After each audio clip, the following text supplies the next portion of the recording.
Eric McGinnis, 16 years old. He was a part of our family like anything else. His body pulled from the St. Joseph River 5 days after he disappeared. The headlines read, "Black Benton Harbor teenager." They describe Eric as a black male that's breaking into cars in St. Joe, Michigan. Thief. A 16-year-old thief, largely from a motor vehicle. Investigators ruled Eric's death an accidental drowning, despite this witness. What did you see? I seen him arguing, and then I seen Curtis kick him in the head. What really happened that night on the pier in St. Joseph? For 30 years, questions lingered, but the river kept the secret. Eric's death wasn't an accidental drowning. But then we just kept seeing more and more people, and we thought, when is this gonna stop? How many people are chasing this kid? He was murdered. He said he did a roundhouse kick and kicked Eric in the head, and we fell in the St. Joseph River.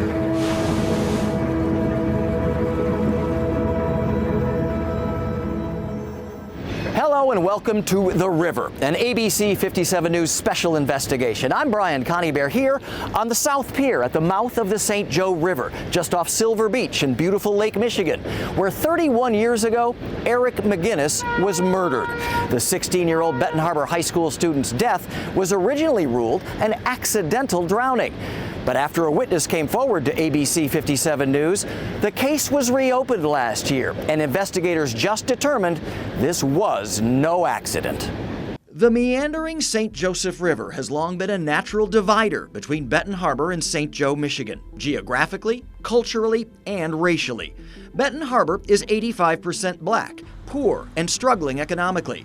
St. Joseph is an upscale beach town full of tourists in the summer and 85% white. But the mysterious death of Eric McGinnis drove that existing division even deeper. Eric lived with me, helped me raise my kids. He was a part of our family like anything else. Eric's uncle, Benny Bowers Jr., a retired Michigan State Trooper, could not hold back his emotions when describing the teenager he loved so dearly and who often stayed with him. He was fun-loving like anything else. He wanted me to teach him how to play basketball. He wanted me to do all kinds of things with him, but he was actively involved in different things, but he didn't deserve that. Nobody deserves that. In his heart, Bowers always knew Eric's death was never really an accidental drowning as originally determined. On May 22, 1991, Eric's bloated body was found floating in the water near the train bridge crossing between St. Joe and Benton Harbor. 5 days earlier, the night he disappeared, Eric was dropped off at a teen dance spot called The Club, then located at 505 Pleasant Street in downtown St. Joe, and given $5 to get in by his dad. At the time, St. Joe police and a special task force determined Eric shot off some bottle rockets with other teenagers nearby, then allegedly broke into a parked car and stole $44 in cash. All the money, mostly ones, found in his pants, caked with mud and dirt, and still being held as evidence now 31 years later. They describe Eric as a black male that's breaking into cars in St. Joe, Michigan. It's a terrible way to start out as far as an investigation of a black boy's death in a white community. Well, he was breaking in our cars. He probably shouldn't have been over here in the first place. That's the way it's portrayed. Multiple witnesses reported seeing the car's owner, Ted Warmbine, chasing Eric on State Street in downtown St. Joe. But Warmbine told police he lost the faster teenager and then went home. Investigators saying at the time, Warmbine had an alibi witness and passed a lie detector test. If we had found a white male in the city of Benton Harbor that had been chased by black males, I think they would have pursued it a little more aggressively. That report that the Attorney General's office has released to the public, it's not complete by no stretch of the imagination. Statements support that Curtis Pitts was the murderer. Okay, but there's no one to charge, and it's closed. That's because Curtis Pitts took his own life 12 years after the crime, shooting himself in the head with a shotgun inside this house in Benton Township. Two of the other pursuers at the beach that night also died over the years, including Ted Warmbine. And the AG's team says the statute of limitations has run out on any other counts short of a murder charge. But back in 1991, Curtis Pitts was 19 years old and hung out at the club, dating a white girl from St. Joe named Christine Kaiser. Eric had also dated Kaiser, and in 1991, she admitted to police she had sex with Eric in the bathroom at the club. But then they had a fight, broke up, and she started seeing Pitts, who was just named as Eric's killer by the Attorney General's Special Investigations Unit after a witness came forward to ABC 57 News with a first-hand account of what really happened that night. You could actually park on the beach then. There wasn't much down there. Michael Batson was 26 years old at the time and at Silver Beach with a friend on May 17, 1991, the night Eric McGinnis was killed. It was a Friday. It had been a little warm out. Show me where you were parked then. We walked to the exact spot Batson, who's now a registered sex offender, and his friend sat in his car, rolling a joint and watching the waves at about 8:30 that evening, when they saw something unusual. Black kid was running, and when I first saw him, he had one white guy chasing him. Then, I motioned to my friend to look. Down along the hard-packed sand by the water's edge, Batson says the black teen was running with a distinctive greenish coat over his shoulder. Now, why are 5 people chasing him? Because, after the first one, we thought, well, maybe one guy's chasing. Then there's a second person, and a third, and a fourth, and a fifth. And they were all chasing Eric McGinnis. Yes. Eric had looked up, put his arms out, and cocked his head to the side, in a way asking for assistance from my friend and I. But unfortunately, they did not help Eric. They both simply just watched. Michael's friend confirming the entire story to the Attorney General's investigators, saying, quote, "A group of people came running by in the shape of a football formation. At first, I thought they were in gym class. Something didn't sit right with me. It put a knot in my stomach," unquote. The pursuers, all 5 of them, the first one to notice us was the lead pursuer, Curtis Pitts. The same Curtis Pitts, then dating Christine Kaiser, the same girl from St. Joe Eric had dated and may have fought with. They were probably 9/10 of the way down the beach, and that's when Eric cut through the sand when he got near the pier. We sat here for maybe 5 minutes and discussed it, and then my friend agreed to ride with me, and we would drive around and try to find the group to make sure the person being chased was okay. Batson and his friend drove around, down by the pier, under the M63 bridge along the river, up along the bluff downtown, and back down to Lions Park Beach, finally ending up back in the exact same spot at Silver Beach as it was starting to get dark. The 5 people chasing Eric suddenly pulled up next to Batson's car, some of them soaking wet. I saw this big yellow car, and I recognized a couple of the pursuers were in the back seat. I said, "Where's the guy?" And then I got the answer that he's sleeping in the dune grass. During an exclusive, in-depth interview with ABC 57 News, Michael Batson describes for the very first time publicly what happened next. The car then parked, and pursuer number 2 got out, and he had the black youth coat. Describe that coat. It was a green winter jacket. Did it have anything special on it that made it different? It did. It had a fur collar on it. And that description matches the greenish task force jacket with a fur collar sewed on Eric was last seen alive with. I kept asking, where's the guy? He mentioned the coat and asked me if I wanted to buy it. He ended up asking me 3 or 4 times to buy the coat, and I kept saying no. Then finally he took the coat and wrapped it around his fists and forearms and slammed me into my car very violently. He yelled out to no one in particular and asked how much is a 12-pack of Budweiser, and someone answered him and said $15. So I looked and I had $17 or $18 on me, and I gave him $15, and right away I went and unlocked my car and popped popped my hatch and then put the coat in the trunk. For a few seconds I thought it was over, but it definitely wasn't over, because then Curtis Pitts got out of the back passenger side, and as soon as he got out, he did a goose step, which is more commonly known as a Nazi march. He came to the front passenger corner of the other car, did a perfect 90-degree turn, and came straight for me. I couldn't figure out what was going on. I mean, I knew it was something bad, something was not right. And as he got close to me, I was watching his feet and his legs, and he did a Heil Hitler salute and just shaved his hand right through my hair. And after that, I was really getting worried.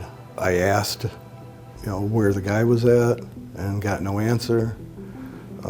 There was Curtis telling me that forget what I saw, that it was all a bad dream, that it never happened. Then when I look back at Curtis, he told me, we can take care of you, and then his fingers started poking me in the chest. Right now, just like we took care of that f***er. And then he did another figure 8 with his right arm towards Lake Michigan and said, there's the water. I couldn't do anything but say over and over, what did he do? What did he do? What did he do? And my voice was breaking. I was on the verge of crying. And then I was delivered more threats and told once again, to forget what I saw. You took those threats very seriously. I did. They threatened to go after my sisters. I'm the oldest of 7 with 5 younger sisters. At that time, they were all very vulnerable. Did you fear for your life at any point? Of course I did, but I was more concerned about threats made to my family. But that wasn't the first time, nor, it turns out, the last time Michael Batson says he encountered Curtis Pitts. Curtis was usually a very nice guy. I mean, he'd talk to people, but if you crossed him wrong, he's the kind that would go and fight, in seconds. Michael describes being bullied almost all his life and says he suffers from anxiety, Tourette syndrome, and stutters at times when he speaks. And after police closed Silver Beach the night Eric disappeared, Michael escaped back up the hill downtown, but then got an ominous phone call. I saw in the newspaper 5 days later that a body was found. And shortly after that, Curtis Pitts called me and said he was coming over. And what happened when he came over?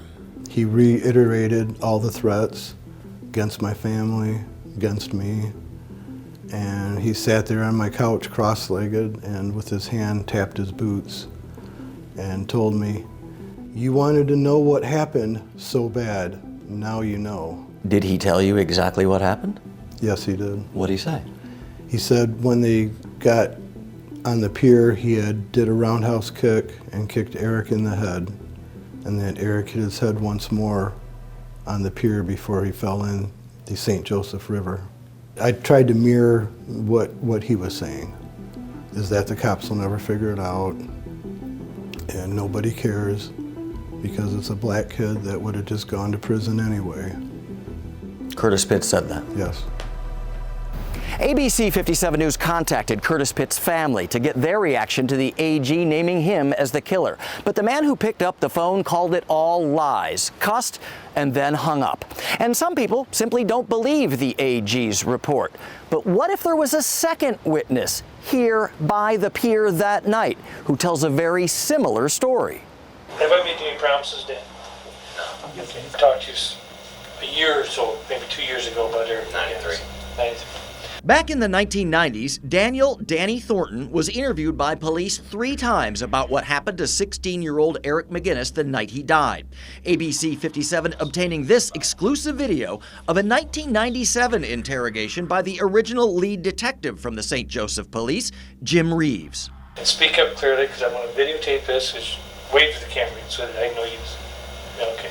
Danny Thornton is not a very likable guy. He's currently serving 20 years in prison for setting a Cass County house on fire with 7 people inside, even trapping 2 women by nailing a bedroom door shut, then torching the place. Thankfully, they all survived. Nicknamed the Mad Hatter, Thornton also claims membership in multiple Benton Harbor-based street gangs, and his mugshots show the face tattoos to match. Do you know Eric McGinnis? Not personally, no. Seen him in school. What school was that? McCord King. And when were you at McCord King? 91. The same year, Eric went out for a night of fun at a teen dance spot called The Club, then in this downtown St. Joe building. But Eric never made it back home across the river to Benton Harbor. Did you ever go to the club? Yeah. I went to the club on a regular occasion. Were you there the night that Eric supposedly had his last meeting there? Yeah. Do you remember what night that was? It was a Friday night. I don't remember the date. It was, in fact, May 17th, 1991, a warm spring evening, with some people even heading down to Silver Beach in Lake Michigan. But Thornton told police he was downstairs at the underground club with a friend named Dallas first. Did you see Eric? Yeah. What was he doing? At first, really nothing, but he got in an argument with Chris Kaiser, What did you see that led you to believe that they were having an argument? throwing his hands, and then he slapped her. He slapped her? Yeah. What happened to him then? He was escorted out of the club. Did you go outside with him? Not at that time, no. What did you do? I stayed for about 15 more minutes. So about 15 minutes later, you went A few outside? other guys walked back upstairs, yeah. Do you remember who you walked upstairs with? Me, Dallas, Joe walked upstairs, Curtis walked upstairs, and I don't think 2 of Curtis's friends. Curtis who? Pitts. Did Curtis see Eric and Chris Kaiser have this altercation? I believe he did, yeah. For her part, Chris Kaiser told police she met Eric at the club months before that fateful night. They danced and dated and had sex in a restroom there. She admits they had a fight and broke up. Then Kaiser started dating someone new, a 19-year-old named Curtis Pitts, the same Curtis Pitts named as Eric's killer by Michael Batson, and who took his own life with a shotgun 12 years after Eric died, according to his death certificate. I seen Eric break down the bluff, running down the bluff. I want to say Curtis and another guy chased him down, and I ran down. It was obvious to you that Curtis and somebody else was chasing No, it Eric. was obvious he was being chased, yeah. We drove up to right where the emergency access vehicle road was. We walked up to the part where the sand meets flush with the pier, and we seen Curtis and 2 other people. Chris Kaiser walked back past us as we was walking up there. Curtis and 2 other people were out there on the pier. Are you saying that Chris Kaiser had been out on the pier? Yeah, I don't know if she'd been on the pier, but she'd been out that way because she turned around and walked back past us. Then when we got out there, we seen Curtis, 2 other people, and Eric McGinnis out there on the pier by one of those ladder areas, I think. Tell me what you saw when you were standing there. I seen what appeared to be there was arguing because of the throwing of hands and so forth. And then I seen Who was throwing the hands? both of them, all of them. It was arguing. It was All Curtis. 4 of them. The other 2 dudes were just standing there basically, but Curtis and Eric were arguing. Was Curtis getting in Eric's face? Not really in his face. I mean, they were about this far from each other. Okay. I seen him arguing, and then I seen Curtis kick him in the head. Eric fall backwards over that little ladder chain thing. And I seen him throw something at him. Were you able to determine what Curtis threw at him? It appeared to be either wash rocks or bricks or something. But I didn't stay to watch the turn and took off. Told Dallas we're out of here. Is there any doubt in your mind what you saw? No doubt at all. But at the time, St. Joe police chose not to believe Danny Thornton, saying he failed a lie detector test, was in jail, and wanted a break on his own burglary charges for cooperating. It's important to note that Mr. Thornton and Mr. Batson don't know each other. So they didn't know each other then, and they don't know each other now. But they were telling The same story. After more than 20 years with the Detroit Metro Police Department, working hundreds of homicides, Special Agent Gentry Shelby now works for the Michigan Attorney General's Special Investigations Unit. My findings, an altercation took place, a verbal altercation took place at that pier, and that verbal altercation ultimately ended in a subject kicking Mr. McGinnis in the head and Mr. McGinnis going in the river. That subject being Curtis Pitts. Yes. And the special agent confirms Eric McGinnis, a black teenager from Benton Harbor, was killed for something involving Christine Kaiser, a white girl from St. Joe. It was our information that it was over a young lady that Eric was dating, who ultimately started dating Mr. Pitts. ABC 57 News tried to reach Christine Kaiser for her version of what happened on the pier that night, but she moved out of state years ago, and it appears she recently changed her phone number too. In fact, the AG's investigator never got to talk to her either. But back in 1991, St. Joe police did. According to these interview transcripts obtained by ABC 57 News through the Freedom of Information Act, Chris Kaiser denied going to the club or seeing Eric that night. She, quote, stated that on the date in question, May 17, 1991, she was with Curtis Pitts at a party in Eau Claire. She told her parents that she was going to stay the night at a girl's house, although she stayed at a house in Berrien Springs with her boyfriend, Curtis, unquote. But police also obtained a guest sign-in sheet from the club that night, and quote, it was learned that Chris Kaiser and others were at the club that Friday night. And they also interviewed Curtis Pitts himself about a month after Eric was found floating in the water. St. Joe detective Jim Reeves asking, quote, had you ever heard of Eric McGinnis? Pitts responding, not until recently. I know the dude's dead, that's all I know. When they fished him out of the river, and I know I'm catching all kinds of slack for it. And Pitts knew all about the racial tension between the two very different communities on either side of the river. Detective Reeves asking, quote, have you received any threats at all? Pitts responds, no, but I've been getting eyes. Reeves asks, who's been eyeing you? Then Pitts says, quote, I don't mean to sound prejudiced, but they all look the same to me, unquote. And he told police he was never at the club that night either, or on the pier, sticking to the same alibi about being at a party all night somewhere in Berrien Springs. Nobody remembers the party out of the witnesses that were alive. Nobody even remember going to that party. And it's, you know, I can speculate as an investigator, it's probably because the party never happened. You know, you would remember something like that. There was also much speculation Eric may have tried to get back to Benton Harbor across the CSX railroad bridge over the St. Joe River after being chased. But Special Agent Shelby determined that was impossible because of these dated and timed handwritten logs from the city of St. Joe and CSX Railroad showing the swing bridge was open to boat traffic, not trains, that night. He couldn't have gotten on there. He would have had to jump in the water to swim to the train bridge to get, and then climb up on it, you know, and to stay there until it closed, right? That didn't happen. And back to Michael Batson's credibility for a moment. Shelby also talked to Batson's friend who was with him that night, who backed up the entire story, and even heard some of the threats himself when they were confronted by Curtis Pitts back at Silver Beach. He said he was sitting in the car smoking, and he heard Mr. Pitts say, if you say anything, I'm going to kill you and I'm going to kill him too. And when he heard that, that caught his attention, and he said he looked up, and that's when he noticed that the people were in the car and what was going on. Both the key witnesses, Batson and Thornton, do have criminal records, and Thornton is still behind bars. But that doesn't ruin them as witnesses, according to Special Agent Shelby. Just because he's in prison doesn't mean he's not capable of being honest. We all make mistakes, right? But that doesn't mean we can't still tell the truth.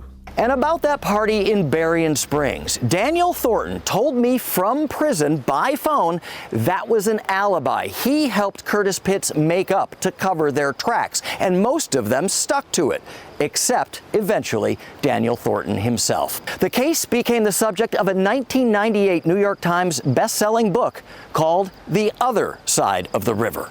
I know it was 30 years ago, but for many it feels like just yesterday. So we've figured out what happened to Eric, and which is really, in the end, no surprise to either the family or the people in Benton Harbor. It's what they've felt they've known all along. Alex Kotlowitz was writing about race in America for the Wall Street Journal when he came across the death of Eric McGinnis about a year after the 16-year-old high school junior turned up dead across the river in St. Joe. I got obsessed with Eric's case, and I was determined to try to get to the bottom of it, and I failed. And I got to say, my first reaction is, what did I miss? And Kotlowitz was immediately struck by the depth of the divide across the St. Joseph River. I think anybody who passes over that bicentennial bridge from one town to the other can't be struck by the stark differences between these two communities. One, predominantly white, fairly prosperous, the other predominantly black and struggling. And that's America.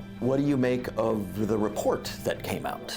Given the corroboration by Daniel Thornton, by Michael Batson, by this other individual who was in the car with Michael Batson, that the essence of the story is absolutely true. Eric was murdered at the hands of white men or teenagers, and murdered apparently because he had been dating a white girl. This, I think, was a racial crime. And so I think first there's got to be some acknowledgement of that. Do you think that divide is still as wide as it was back then? Have we made any progress? Yeah, it's a really good question. There's been reason for progress in the last 30 years, but for every step forward, I feel like sometimes we take 2 steps back. So I don't know how much things have changed. I think that river, and I say this metaphorically, I think that river is still very wide and very deep. We are here today because justice was so easily and conveniently covered up. 31 years to the day after Eric's death, Benton Harbor Mayor Marcus Muhammad was determined to honor his former high school classmate, both of them in the Tigers class of 1993, though Eric never made it to graduation day. I have on red today to represent the blood of Eric McGinnis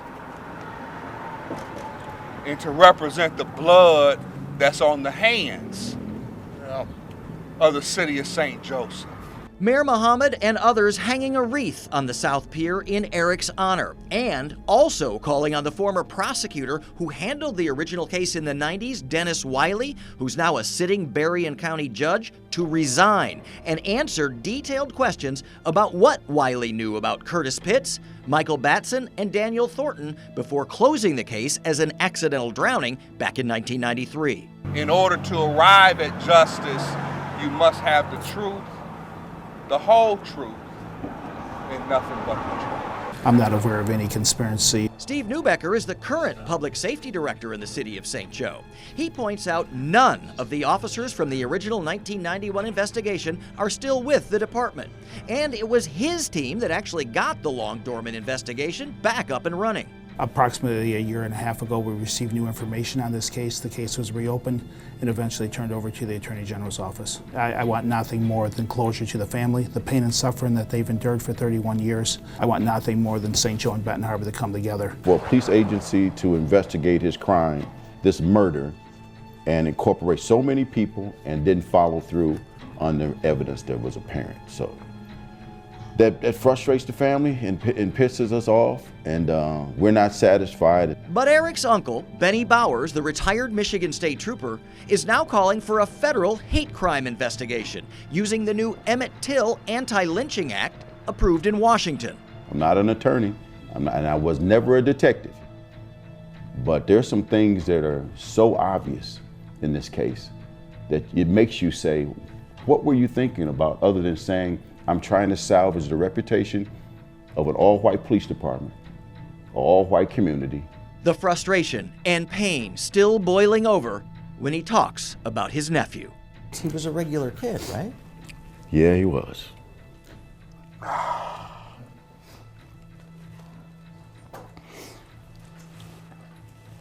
Yeah, he was, Brian.